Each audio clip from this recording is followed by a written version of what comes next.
Hello my crafty friends, Corrine here from Corrine's Crafts. I hope you are all well.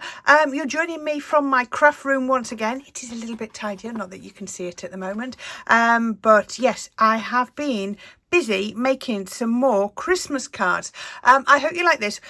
I'm branding it as sort of clean and simple. It's not clean and simple in the true sense, which would be a lot more white, but it's definitely less is more for me. I hope you like this. We're just going pinks, a little bit of mint, and lots of Christmas sparkle. So I hope you like this, and I'm going to jump straight in to show you how it's made. So I just want to give you a bit of a background and thought processes to this card. So having very recently posted my gold and white clean and simple Christmas card and getting so much love for it, I wanted to do another semi clean and simple. This isn't clean and simple in the fact that it's all white, but it's much paler than a lot of cards that I have done.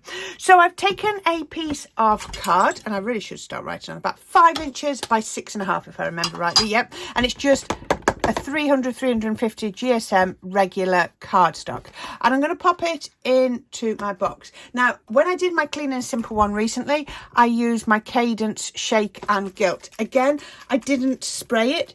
The reason I didn't spray it is the nozzle has decided to stop working, but I don't care because I'm getting the effects that I want much better. Now, this Shake and Gilt is in a carrier, so you were seen a minute ago that all the mica was down at the bottom, and it's held in this suspension. I don't know what the suspension is, but what happens is when you put it onto your card, it looks quite milky. And I will show you in 1 second what it looks like once it's dry. So I'm just going to tap it on, and I can control it more than if I use a spray nozzle. I'm not saying I control it completely because I'm not that good. But can you see how it's quite milky? It's not a very good gold yet, but that's because the carrier is wet. As soon as the carrier is dry, it'll go beautifully golden. So that is what it looks like wet, and like I say, that's just my Cadence Shake and Gilt, a really old product of mine. But once it's dry, let me pick this one up. This is what it looks like, so you can see a comparison when it's got the carrier on it, when it's dry. That's exactly the same, but doesn't that gold look beautiful? Really stunning. So I'm just going to put the other one to dry because I will use it. It won't go to waste. They all get used. This has been drying for about 40 minutes tops. That's all. So what I'm going to do, as I said, that was what did I say, 5 inches by 6.5 inches. So I've just gone up by 1/8 of an inch, and I'm just going to stick that onto this piece of card. I just like the effect of white on a white matte layer. It looks really effective. So that's going to go on to there. I'm not going to go in and flatten it with my stamping pressure tool, just because I don't trust this gold. As I say, it's been about 30-40 minutes since I put it on, and I think I might take it off if I press too hard, but that works really well. So you can see we've got a white matte layer, and that is going to go on to my card base. So my card base is going to go that way, and this is, where are we, 6 inches, so we've gone up by an inch. So this should be 7.5. Yep, so we've gone up by an inch, so I know all my mats and layers are right. So I'm going to bring in, let's turn this over. I'm going to bring in my Sticks 2 roll. It is starting slowly to get a bit smaller, but I'm not wishing it away because I really do love it. And I'm just going to stick that on to the back here. So this is 2mm, so it just works for me. It works really well. So we could put that on there, and then is that about right? What I'm going to do is I'm going to put a nice size one down the middle. Then I'm going to fold that in half. I'm going to put that there. I'm going to end up with 5 instead of 3. There we are. And that is going to go on to my card base. So my card base has got a very pale pink and a gorgeous gold mirror card on it. yeah, so that'll be, I've just mat and lay those just because you don't need to see that. They've just gone up fractions of an inch each time. I can still feel that's a little bit tacky. So as always, a little bit of wet glue on the back of here, just like that. Bring in my card base, and then I can put that on there. Now if you wanted to, you can take out the centre of that gold, the centre of the pink as well. My pink actually was a really mucky piece of card, so I don't really mind using the whole thing, but I should have perhaps taken out a little bit of the gold. And I love all that gold is doing, is giving me that little hint, isn't it, there? So that's looking lovely. It's a 10-fold card. It's portrait, but I'm loving that. So let's put that to one side just for that to dry while we get on with the next bit. And the next bit is some snowflakes. So what I have got is I think I might have used this on a recent project. I did, it was that clean and simple one, wasn't it? So I've got some gorgeous snowflakes. That one seems to be missing out of the set. I don't know where it's gone. So I'm going to use this one here, and I need to cut out 9 snowflakes. So I'm using this one, and I've cut them out just like that. So I need to get a little scrap of paper. Let's see if I can find one. There we go. I'm going to put those on here, and then I'm going to show you my ink colours. My ink colours are, whoops, frosted sea glass, pink tulip, and fuchsia. So I need a couple of blending tools. So let's go with the pink tulip, and I'm just going to pick up some ink, and I'm just going to go round the edges, just like that. I love the like stenciling effect it does on the card. And then I'm just going to take that colour a little bit into the centre, not all the way by any means. There we go. So it is still white in the centre. So that's my pink tulip one. I've done the same with the fuchsia, but I'm going to show you the sea glass. So pick up some of the green. I think pink and green look lovely together. Then we can just come around the edges. I want it, you know, not too dark around the edge, but I want it to be the darkest point. So I hope you like this. Yep, it's not total clean and simple, but it's a lot simpler than some that I've done, but it really, really should. I don't know, I've not made it yet. I'm hoping it's going to look really, really effective. Okay, so I'm going to do the same with the fuchsia, but I want 3 of the pale pink, 3 of the green, and 3 of the fuchsia. And then what I need to do is I've got some glitter, and I've got a sparkle pen, iridescent glitter. My sparkle pen's already got some sparkle in it, but what it's doing is it's also wet.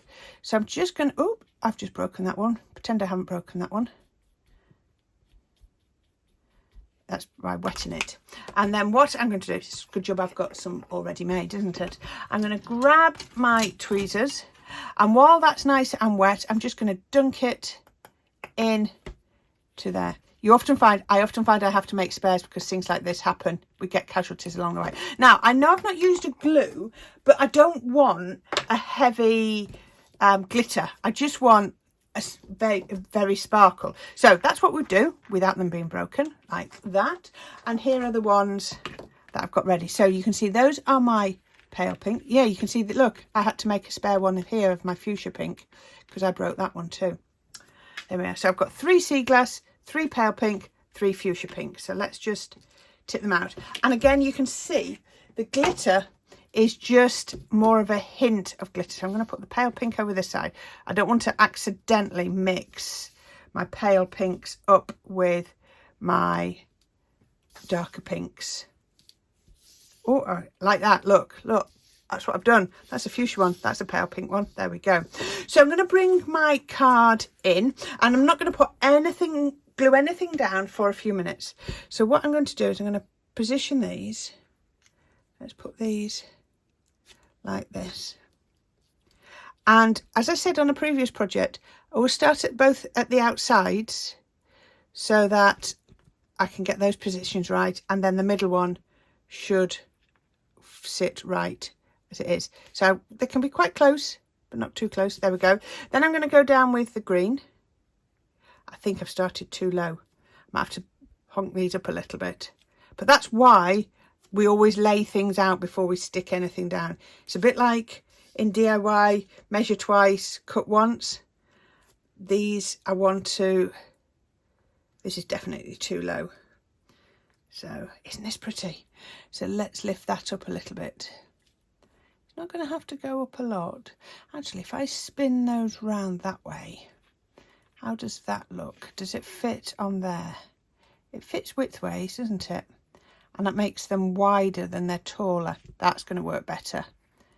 Yes, that's going to give me a lot more space. You see, it's trial and error. I just wanted a nice gap down at the bottom. There we go. There we are. Right, am I even? No, I'm not. Let's just go. You could put markers on. This is where things like grids and things work really, really well. So I'm going to get these and I'm going to raise them a little bit. How am I going to raise them? I'm not going to do it with wet glue. I'm going to do it with, oh, these would work. I've got some round foam pads, some Sticks 2 ones. Just saw these. So I'm going to take one of those. I'm going to lift that up, pop that. Oh, that fits absolutely brilliantly. Put that in there. Grab it back by the tweezers. So I want it that way round. And I'm going to pop it there, like that. That's brilliant. Let's do that one next. As I said, it always works better. Right, I'm going to do this. I'll just stop talking and then I can speed it up when I do this. So you can see what I'm doing, but you don't have to witness it all. Okay, I'll be right back.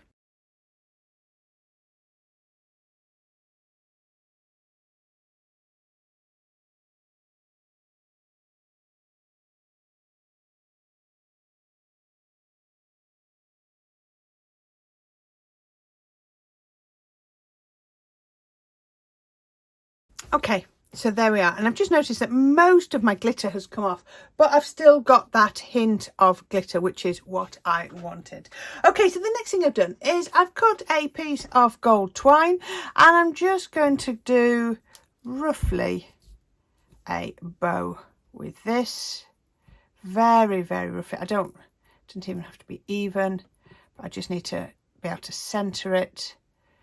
So we can pop that just like that, and I'm just going to lay this down onto my card just through the center.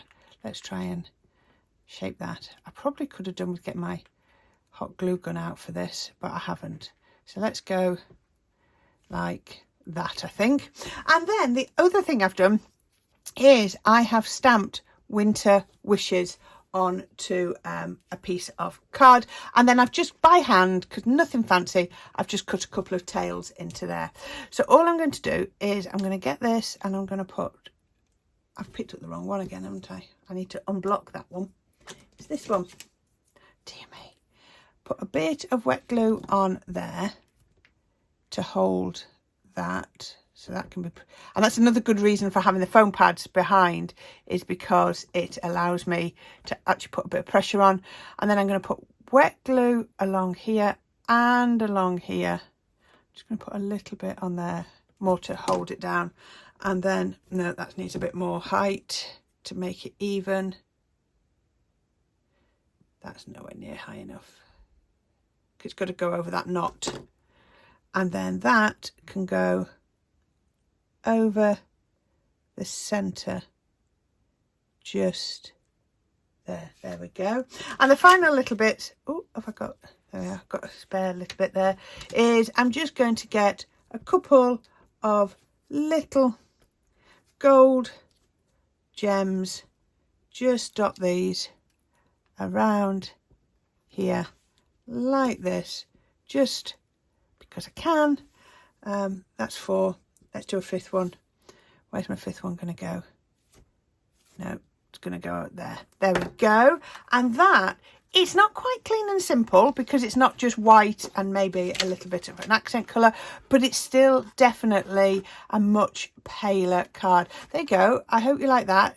I was inspired by a project on Pinterest. So I thought, oh, I'm going to try and recreate that and have a go. So yeah, we're still going with our Christmas inspiration. I hope you like it. I'm going to run out of ideas soon, or I'm just going to have to move on, but we shall see. It's November, so it's fine for me to do Christmas. So I hope you like that. Please don't forget to click on the links below. Please don't forget to subscribe to my channel. I'm going to put a link up here in a few minutes, and I will be back with even more inspiration very soon. So please take care, enjoy your crafting, whatever you're doing, keep warm, keep safe, and thank you for joining me tonight. Bye for now.